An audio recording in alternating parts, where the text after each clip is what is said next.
Bonjour à tous, dans cette nouvelle vidéo, il va être question du chant des sirènes. C'est un des épisodes célèbres de l'Odyssée qui se trouve dans votre manuel unique de français, page 92-93. Je vais m'appuyer sur l'image qui apparaît en fond d'écran. Alors cette image, elle représente une mosaïque que l'on a retrouvée, je crois, en Tunisie. Et comme vous le constatez, elle est quasiment parfaitement conservée.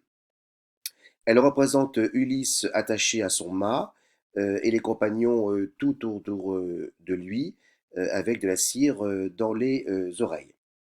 Ulysse court le danger d'être attiré et dévoré par les sirènes. Vous voyez que les sirènes ne volent pas autour du navire, elles semblent au contraire demeurer sur le rivage de leur île. Et les sirènes surtout ne sont pas du tout conformes à l'image qui est relayée dans les films, les bandes dessinées. Elles ont une tête de femme et un corps d'oiseau. Les sirènes, vous le savez, ne vont pas parvenir à leur but. Ulysse et ses compagnons vont réussir à poursuivre leur voyage. Ulysse, ce n'est pas lui qui a imaginé le moyen d'échapper aux sirènes, c'est la magicienne Circé, vous vous en souvenez, qui lui a donné des conseils précis pour échapper à leur chant. Envoûtant. Vous aviez un tableau à compléter, c'était l'exercice numéro 1, page 93. Donc l'objectif des sirènes, c'est d'attirer et de dévorer les voyageurs qui échouent sur leur île. Et l'objectif d'Ulysse et de ses compagnons, leur but, c'est de résister, bien entendu, et de poursuivre le voyage. Les sirènes utilisent leur voix, leur chant envoûtant, et promettent de raconter ce qui est arrivé aux Achéens après la guerre de Troie aux Grecs, et les compagnons ont des bouchons de cire dans les oreilles, et Ulysse est attaché au mât du navire. Je reviens sur le héros Ulysse.